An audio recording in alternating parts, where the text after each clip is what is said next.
काशी विश्वनाथ जी के मंदिर में श्रीमद् रामचरितमानस को प्रतिष्ठित किया गया और काशी के विद्वानों ने संपूर्ण वेदादि शास्त्रों को भी वहां विराजमान किया और सबसे नीचे मानस जी की पोथी को बदलाया गया। सबसे नीचे हमारे सनातन धर्म में इतने ग्रंथ हैं कि उनकी सूची तैयार कर पाना कठिन है। आज भी इतने ग्रंथ हैं।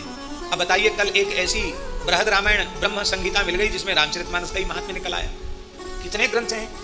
मुगलों के काल में इतने ग्रंथों को नष्ट किए जाने के बाद भी हम दरिद्र नहीं हैं। हमारे पास बहुत बड़ी साहित्यिक आध्यात्मिक साहित्यिक संपदा हमारे पास है। संसार में कोई मतपंथ ऐसा नहीं है जिसके पास जीव के कल्याण के विचार के इतने ग्रंथ हों। सच्ची बात तो यह है शास्त्री जी कि जीव के परम कल्याण का विचार केवल और केवल सनातन धर्म करता है। अन्य मतपंथों की चर्चा हमें नहीं करनी है।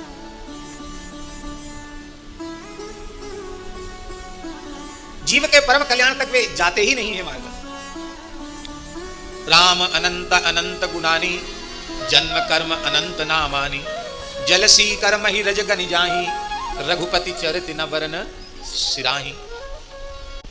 ऐसे ही श्री रामचरितमानस में अनंत विविध प्रकार के भगवान के चरित्र हैं, पर एक भी असम्मत नहीं है, क्योंकि काशी विश्वनाथ मंदिर में जब सब ग्रंथों को विराजमान किया गया और सबसे पीछे सबसे नीचे रामचरितमानस को रखा गया। महात्मा लोग परिहास में कहते हैं कि इतने नीचे मानस जी को रखा कि सांस भी ना आवे। इतने ग्रंथ थे, सैकड़ों पुस्तकें थी और मानस जी सबसे नीचे थी कि सांस भी ना आवे। और रात्रि में भगवान विश्वनाथ जी को शयन करा दिया गया और प्रातःकाल जैसे ही बंगला के समय भगवान विश्वनाथ जी के गर्भगृह का ताला खोला गया। काशी नरेश भी वहां उपस्थित थे, काशी के बड़े बड़े यतिवृंद भी वहां उपस्थित थे, गोस्वामी तुलसीदास जी भी वहां उपस्थित थे और काशी के प्रकांड विद्वानों का समुदाय भी वहां उपस्थित था। सब जब तक पाठ पूजा कर रहे थे और अपने अपने मनोरथ के अनुसार सब प्रार्थना कर रहे थे विश्वनाथ जी से। पंडितों का तो आग्रह था कि भोले बाबा आप बचा लेना संस्कृत भाषा को, नहीं तो ये बाबा जी ने ऐसी पुस्तक लिख दी है कि हम सबकी लुटिया डूब जाएगी, हम सबके पुत्री पत्राओं का क्या होगा। आप ही धर्म के रक्षक हैं। तो सब ये प्रार्थना कर रहे थे। गोस्वामी जी कोई प्रार्थना नहीं कर रहे थे। वो कहते थे प्रभु आपने आपकी प्रेरणा से हमने लिखा है। गोस्वामी जी ने स्पष्ट शब्दों में कहा, कवित विवेक एक नहीं मोरे, कवित विवेक एक नहीं मोरे, सत्य कहूं लिखी कागज को रे, सत्य कहूं लिखी कागज को रे। गोस्वामी जी कह रहे हमको कविता का विवेक ही नहीं है।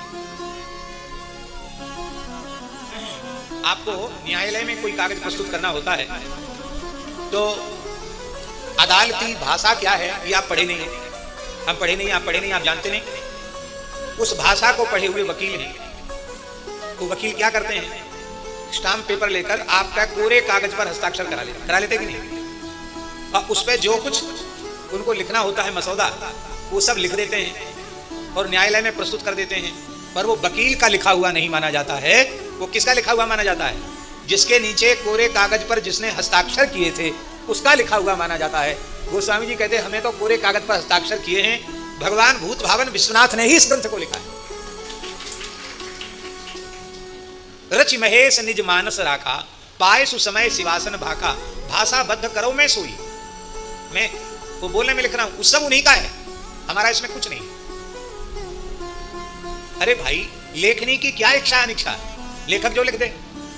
तो आप ही सब कुछ करने वाले हैं हे विश्वनाथ जी, कर्ता कारयिता आप ही हैं। आपकी जो रुचि आवे, जैसे में आपकी प्रसन्नता हो ऐसा आप करें।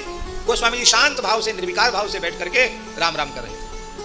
और जैसे ही मंगला में भगवान विश्वनाथ जी के कपाट खुले कि सबसे ऊपर वेद विराजमान था और वेद के ऊपर श्रीमद् रामचरितमानस विराजमान था और रामचरितमानस के ऊपर भगवान शिव का हस्ताक्षर था, सत्यम शिवम और सुंदरम। इसी को पूज्य बक्सर वाले महाराज जी ने है नमन पाद पद्मों में इस पद्य में कहा, सत्यम शिवम सुंदरम लिखकर शिव ने ग्रंथ प्रमाण किया।